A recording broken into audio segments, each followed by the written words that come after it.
we're going to call this class the gloom and the glory, because there are really some two polar opposite ways of understanding this whirlwind and Job's response to it. And one, I think, is captured in this word gloom, and the other is captured in the word glory. And today we're not about deciding whether it's mostly gloom or, in the end, glory. What we're really deciding is just to appreciate how it could be both, as we just appreciate the whirlwind speech and Job's response itself. Yeah, these few chapters have puzzled, have frustrated, have comforted so many people throughout the years that Richard and I truly thought that today would be a great day just to take in the whirlwind speech, let it soak in, talk about it a little bit. Maybe we're going to show some thematic representations of it, but just let these themes set in before we jump to any conclusions ourselves. The two we keep coming back to is the gloom and the glory. These are two kind of overarching ways of looking at the whirlwind as being a source of gloom or a source of glory. And we're going to show you some representations. We don't want you to feel like you have to choose gloom or glory. You could certainly see for yourself while hearing and reading along that there are glorifying moments in the speech and there are pretty gloomy parts as well. So let's go ahead here. Before we get too much into that, I want to talk a little bit about the significance of a theophany. Has anyone ever heard that kind of boring seminary word before? Theophany. A lot of times it's spoken about with Moses or some of the other folks in the Old Testament. Theophany is the Greek word for the appearance of God. And not appearance as in when you think of Samuel, when Samuel's call story where the Lord calls Samuel and he responds 3 times. That's a different kind of theophany. He doesn't actually see God. So a theophany is the actual appearance. The human actually describes God's appearance through their encounter with the Almighty. So we have a few understandings of this in the Bible. The kind of most notable one is Moses with the burning bush. Moses sees this bush set ablaze, but it's not consumed, and God speaks to him out of that. So that's one representation of God. Some of the prophets spoke of their sightings of God. Isaiah talks about the seraph touching his tongue with the coal, and that being kind of the word of God coming to him. We're going to see a picture of Ezekiel's theophany. But Job's theophany is most puzzling and the most amazing for Bible scholars because it's the longest. The burning bush passage, I'm not sure off the top of my head, but it's only a few verses long. The whirlwind speech, which we just spent a good 10, 15 minutes listening to, God speaks for 128 verses. Granted, it's only about half of what Elihu did the week before. But we had fun at Elihu's expense last week. We'll let him off the hook for now. Richard, do you have anything to add about theophanies? Yeah, we want you to think about this when we come back to reflect in the next 2 weeks. Moses, when he gets hidden in the cleft of the mountain, is another one when he says to God, "Show me your glory." Do you want to say Jacob wrestling with God is a theophany? Or do you want to go New Testament and talk about Paul's Damascus Road experience as a theophany? Because one of the ways to understand the whirlwind is to do a little compare and contrast with other theophanies. What does it have in common? Where is it different? It's obviously different in length. That's for sure. And we'll do some more compare and contrast as we go. Sure. I want us to look at some art a little bit because a lot of artists have taken on not only the theme of Job getting confronted by God, encountering God in the whirlwind, but there's been a lot of art just with theophanies. And William Blake, our good friend, who we've seen a lot of pictures, who illustrated the whole book of Job, he is a whirlwind fiend. This guy loves whirlwinds. So here's here's one world, and this has nothing to do with the Book of Job. Does anyone want to take a stab at what this is? What this is representing? Any guess? Flood. That's a good guess. Others?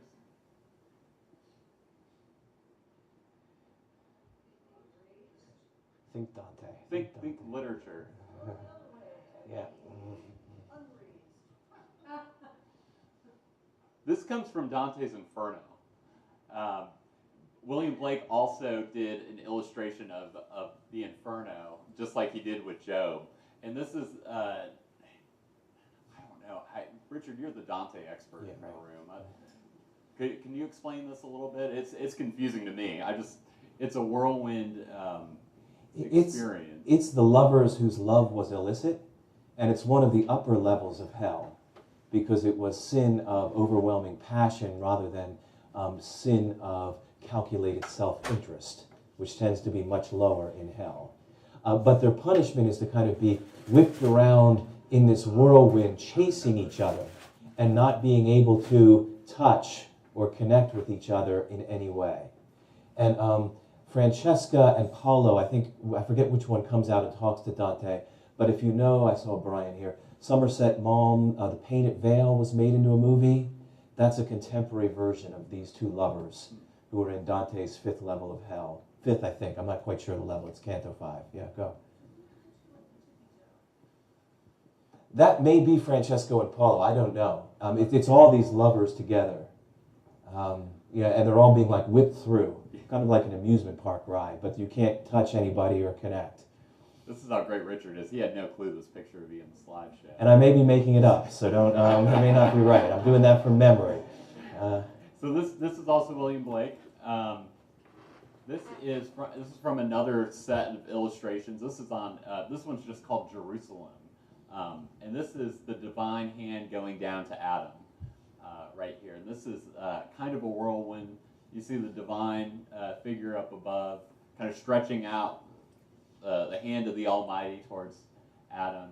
There's a wonderful book on Job that just came out called Out of the Whirlwind, and this is the illustration on the cover, also William Blake. Here's Ezekiel's vision of God, his encounter, prophetic encounter with God. Also William Blake. Like I said, this guy is a theophany nerd. Anything stick out or striking in this one? It looks a lot like the Job pieces we've seen, just William Blake is a very particular style. Certainly the majesty and might and holiness. Yeah. Well, let's move on. Just keep these thoughts in your, just keep thinking, keep experiencing. One quick thing to think about is do you understand the whirlwind as more like the Weather Channel? I mean, would you really want to do it with a whole lot of noise and God's voice being raised and Job being barely able to lift his voice in response? If you notice, that's not the way that the recording we did played it. They played God speaking from the whirlwind almost meditatively. I don't know, you think about, I mean, you choose your best adverb for that. Okay. She said the tinkly binkly music seemed all wrong. And this is where... Powerful. Go ahead. Are you expecting something more powerful or more, I guess some nods? Yeah. Dramatic. You want the whooshing and the whirling. Yeah. You want the noise. Yeah, okay. But see, all I want you to see is that this is a fun thought experiment to do. The way you would read it or even stage it says a lot about your interpretation of it. Sure. Do you see it as an overwhelming experience where you're almost blown away? Or do you see it, as that one did, as one where you're almost invited into a meditation with God? Good. Was that hand up there? Yeah, I was just going to say, if you're on the outside of the whirlwind, of course you're going to be banging about. If you're right in the center, so I can sit and meditate when God is inviting Job into the center of the whirlwind. And he said, you see all this swirling around and now sit in the center. Right. It's a powerful image. Very nice. Yeah, call it the eye of the storm. Yeah, very nice. Good. Thank you. Let's- Sam? Oh, it's good. About a third of this is the wound in Behemoth. Is there a zoo someplace we can see it? It's the behemoth is kind of a modern day hippo, whereas the leviathan's more like a crocodile. But yeah. It's a pretty fearsome sounding animal. Yeah, it is. Notice that's the only place where humans are mentioned. God says, "Look at the behemoth which I made just as you." That's really the only time God refers to humanity as being of any kind of importance. All right, let's one Kim, more, then we need Kim, to move please. on. In my mind, the label is kind of the human experience is sacred. It's experiential, Mhm. whether it's for Job or Ezekiel.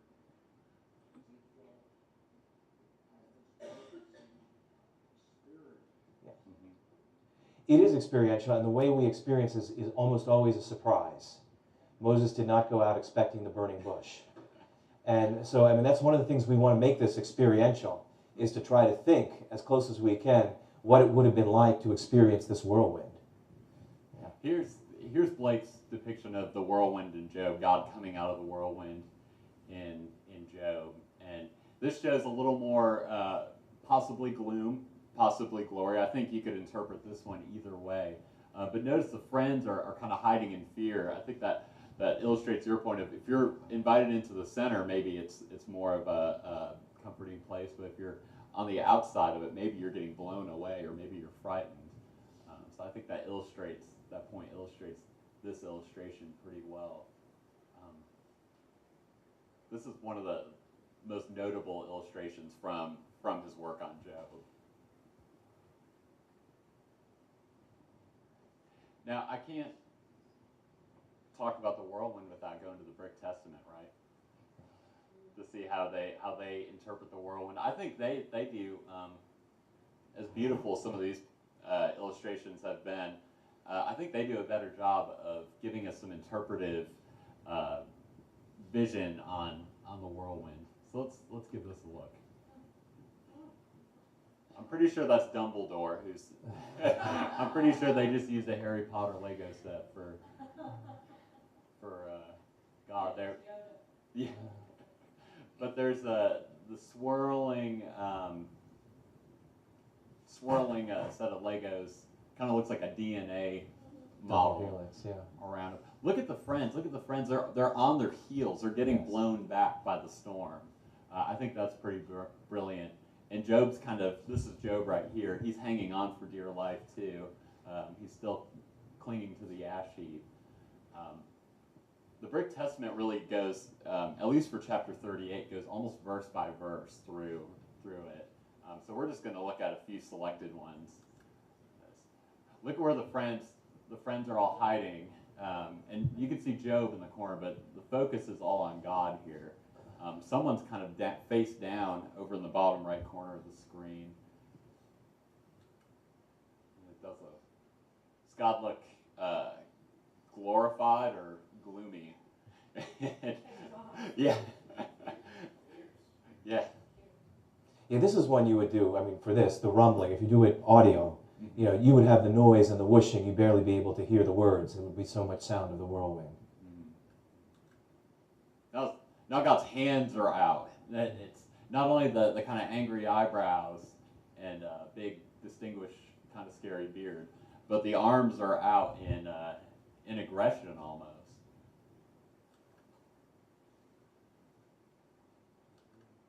Some more. Here's Job's first response, here's Job's last response. He's face down. This is kind of a ancient position of prayer. Is to be face down. Have you ever heard the word prostrating? Prostrating, kind of kneeling, but more than kneeling, bending down, face down towards the Almighty. That'll be an important image to think about when we spend more time on Job's response to the whirlwind too. Any thoughts on how our Lego friends depicted the whirlwind? Is this something No. No, I wish I was that creative. This is thebricktestament.com. And I don't think they've quite done the whole Bible yet, but they've done a good bit. They've done the whole book of Job. And so we've been jumping to this here and there just to have some fun art as well as some classical William Blake. We want to continue our theme of experience. Oh, wait, first, No, Richard, go you good? Okay. We want to continue this theme of experience.